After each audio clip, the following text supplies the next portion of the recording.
As one sage in India said that when you add yoga to your life, it's as if gold takes on a beautiful smell, a beautiful fragrance.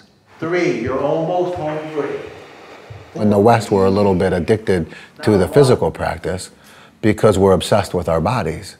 But ultimately, most yoga and most all great teachings on this planet have to do with looking at the qualities of your mind.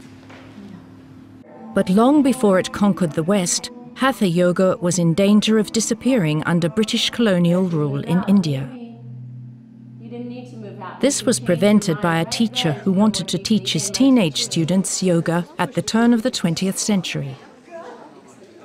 And Krishnamacharya had to travel all the way to Tibet to find a teacher to learn Hatha Yoga because nobody in India was doing it anymore. And as he learned it, he brought it back to India, began to teach it, particularly within the school system. And at the same time, Westerners began to come over to learn it. And the Western teachers did a very good job of digesting the information and learning how to teach it in a way that people could learn it and accept it and practice it more deeply. And as the West discovered its benefits, India is beginning to rediscover Hatha Yoga and bring it back into their culture. It started at the end of the 19th century and in the early 20th century, and then grew steadily through the decades up to the present. Über die Jahrzehnte hinweg bis in die heutige Zeit hinein. The catalyst was maybe the Beatles, who travelled to India to see their guru Maharishi Mahesh Yogi.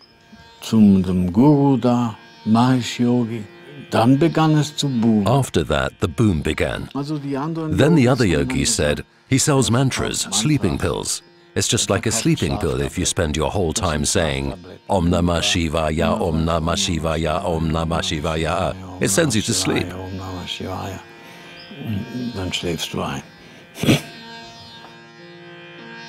Some time after these shots were taken, uproar broke out at a congress in Delhi.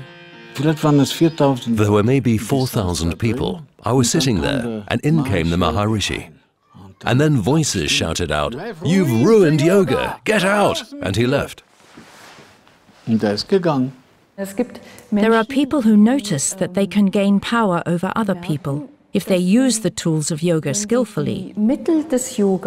Dhirendra Brahmachari, a yoga teacher who accompanied Indira Gandhi for many years, was one such character in India. And some people have always said that this was a man who abused his power over Indira Gandhi. Und einige haben immer gesagt, das ist einer, der missbraucht seine Macht. Der missbraucht auch seine Macht über Indira Gandhi. He was very fond of Indira Gandhi and her family, and I think they were good friends. And then a lot of people assumed he was a kind of Rasputin, because he stepped into Indira Gandhi's life and they thought he was trying to seize power over India and the whole world. That's completely absurd. He never made political statements of any kind.